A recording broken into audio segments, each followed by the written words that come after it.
So I thought you guys might enjoy seeing this. I've got my 36-inch Camelback Straightedge that I shared with you a couple of weeks ago in a video that I picked up. And when I got it, like I previously said in that other video, the machined edges that are supposed to be just dead flat, they were covered in some type of, looked like a protective coating. I couldn't tell what it was, but over the years it was just covered up with dirt and dust and grime, and there is some rust on this. It's not terrible.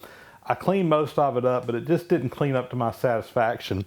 And because this was originally a scraped, dead flat surface, I really didn't want to get in here with any abrasives on there to clean it up. So what I'm going to do is I'm going to use a product called Evaporust. And you guys may have seen this before, but I've used it with great success. This thing does an absolutely wonderful job of cleaning up rusty metal. And what we're going to do is we're going to let this soak in it for a couple of days and pull it out, and I think you'll be amazed at the difference in it. So the top part up here that's just rough casting, I got in there with a wire wheel. I cleaned most of that up really well. I then got back in here with some mineral spirits and what have you, and got that pretty well cleaned up. In fact, I think it's good enough that I could put paint on it right now, but I'm mostly concerned with the machine surfaces and scrape surfaces down here on the bottom. So we're gonna put this in a trough and kind of fill it up just above the machine surface. I'm going to zoom you in here so you can see a before and after of this to see what this product does. So if you look at it here, you know, it's not terrible. It's mostly just some staining on there more than anything else. Let me zoom you in a little bit closer so you can really see what's going on here. So let's all right, so we'll just kind of go down the length of this, and hopefully you can see what it looks like. I think when you get down here, let me get that back in focus. It is a little bit more stained, but part of that is the light's not on it just right. But most of that's just some real light surface rust and staining. And anyway, we're gonna let it soak and see how it does. So I didn't want to have to invest a lot of money in a big container and then it be way too big and have to really put a lot of this material in it to soak this. So basically what I've done is I've taken some 2x4s and I've built me a trough here that this is going to sit down in. And what I'm going to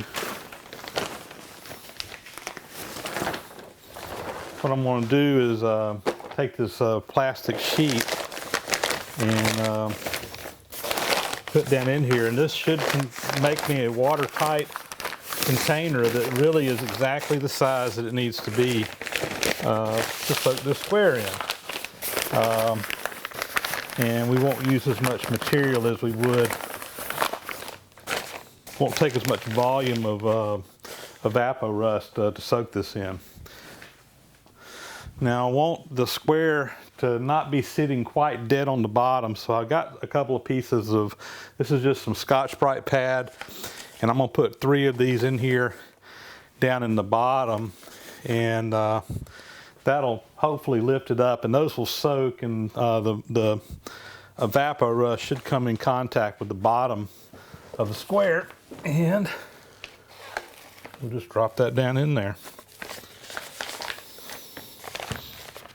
Like such. And I'm not going to fill it up all the way. I just want to get it up above the machine surface. All right, so you can see what we got here. Everything's down in here. And I think what I'll do is go ahead and pour some Evaporust in there. I've got a bucket here that I've actually been using to soak some other stuff in, so I'm going to just let it pour right out of this.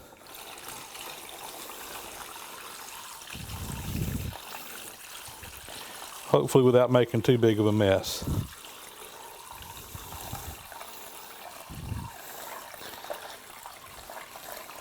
All right, it's up over the area that I want to soak. And we're just going to let that soak for a couple of days. In the meantime, I think I'm going to pull these together at the top and just kind of wrap it up so this stuff doesn't evaporate as badly.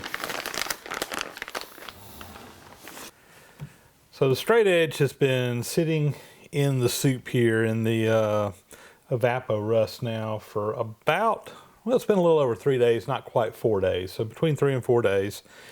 And we're gonna pull her out and see what it looks like. So let's just do it. Pull these clamps off. I put these on here just to kind of seal it up to try to keep this stuff from evaporating any more than necessary. I will comment that this Evaporust is supposed to be perfectly safe. You don't have to worry about getting it on your hands or anything like that. So I'm not going to worry about wearing gloves with it. Let's see here. I put those other pieces in here. Look at that. I don't know if you guys remember, but those things were just all rusted up. And they're just coming out shiny almost. Got a little bit of staining in some places. I can probably take some Scotch-Brite and clean those up. We'll come to those in a minute.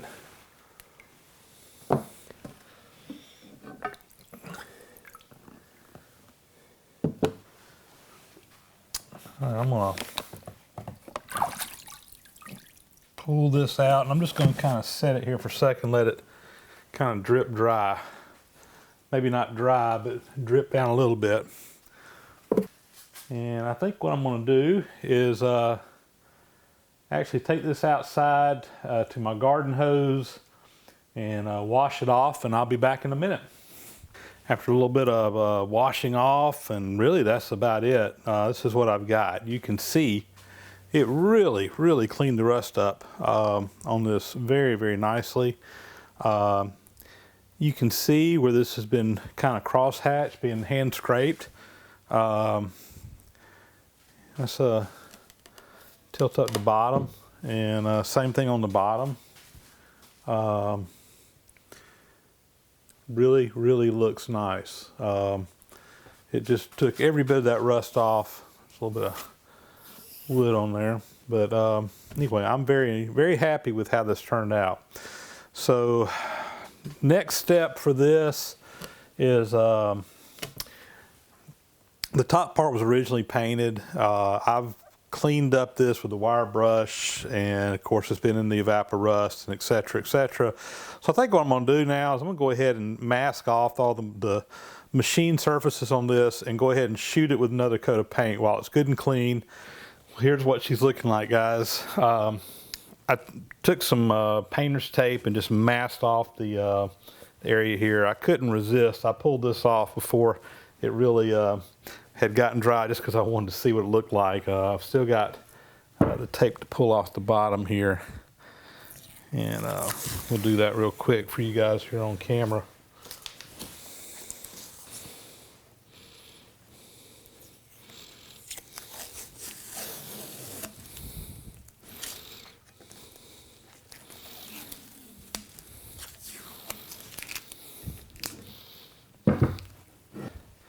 So there's the bottom of it. Flip it up here. Everything really looks nice on this. Turn it around. Very nice. Very pleased with how this turned out. Just so will know, it says on top, made by Shields Manufacturing Company, Long Island City, New York, is what's cast into the top. But all in all, a very nice precision instrument here. Again, the only thing I really have left to do is to actually check these surfaces for flatness. When I got it, I was quite honestly very concerned that these surfaces may not be good. Again, it was just so rusty and covered in stuff that I was worried we was going to have some pitting on this. Didn't know what kind of shape these were in. You know, had it been banged up, what have you. Looking at this, you know, I see no damage to the surface that's visible with the naked eye. You know, it's easy to drop something like this and ding it up, and that can really mess the surface up. At least visually, there's nothing going on here. I can see the scrape marks in here where it was hand scraped. So, you know, I guess you never know how good of a job someone did on that until you check it, but you can at least see that it has been through this hand scraping process. So my gut feeling is this is going to turn out pretty flat. You know, it may take a little bit of fine tuning to get it just right, but from the looks of it, it looks pretty good. So I'm pretty happy with the outcome, and I think what we're going to do is we're just going to go ahead and put this thing up and store it for now until I can get a large surface plate to check this thing out on. In the meantime, I think I am going to go ahead and build a wooden case to hold this so that it stays protected. Something like this, you just don't want it being thrown around the shop, and you don't want it out loose where something can bump into it. Usually these are stored in a case. Usually they're stored upside down so that you don't have anything, it's not resting on these surfaces. So anyway, that may be an upcoming video, is me building a case to store this in. So that'll be a wrap, guys, on the Camelback level or straight edge restoration. And we'll be back with this hopefully soon, get a case built for it, and get this thing properly stored and have it available for doing some machine restoration. I'm really excited about having this because one of the things I want to do is I really want to take the tables off of my milling machine and check out the ways in there and see if there's any. I have a suspicion that it may be kind of bellied out in the middle a little bit. It's not bad, but it's not perfect either, and if so, this will be the perfect tool to check that with. And then also, if I want to scrape them back into tolerance, this is what you need to be able to reference against to get them perfectly flat over the length. So very handy tool that I'm looking forward to having in my arsenal to be able to use in machinery building. Thanks for watching.